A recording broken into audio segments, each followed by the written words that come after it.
Today on Truth Social, Donald Trump posted a link to an article on Brietbart entitled The Truth About Trump's Truth Social Windfall, which looks at the incredible fortune Trump stands to gain.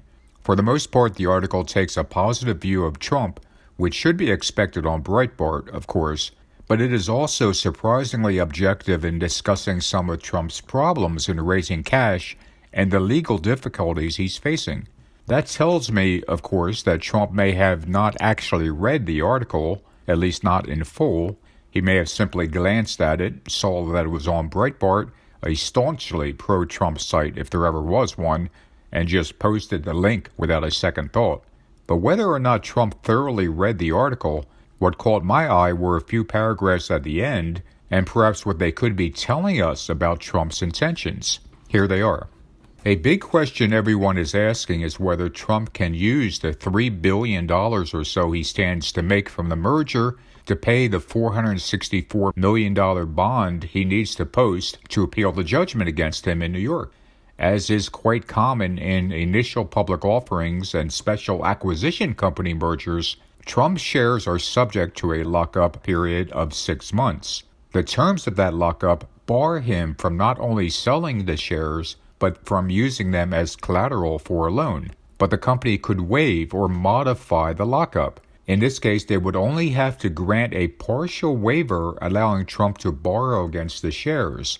It would not be a stretch to say that it is in the interest of the company that the guy whom the company is built around not face the ruinous prospect of trying to sell his hard assets to appeal the New York judgment. Would a bank or an insurance company loan Trump the money he needs with his shares as collateral? That's a trickier question. Trump's lawyers have said that banks have demanded cash collateral and refused to accept pledges of his equity and properties he owns. If they took the same position with respect to the shares, Trump might be out of luck. But there's a reason to believe they might not. Valuing the real property Trump likely offered as collateral would be an arduous undertaking, especially because much of it is probably already pledged under mortgages and other financing arrangements. What's more, Trump just had a New York court declare that he fraudulently inflated the values of some of his properties when seeking loans, which surely would raise issues with the compliance folks at potential lenders. That's not a problem when it comes to the shares of a publicly traded company.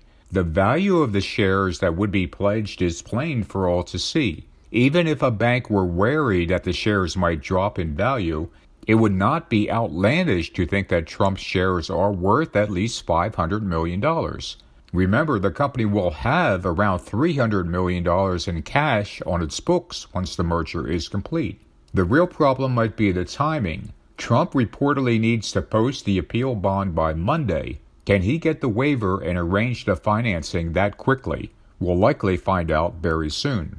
So it is very interesting that Trump posted a link to this article, and if he did indeed read it in full, then perhaps getting the new company to do a partial waiver on the lockup agreement is exactly what he's working on this weekend.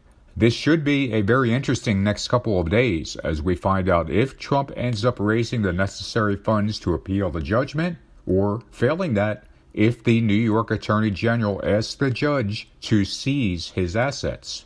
But one thing for sure, no matter what happens in the next 48 to 72 hours, you can be absolutely positive that the man who loves retribution is getting angrier by the day and is busy plotting his revenge.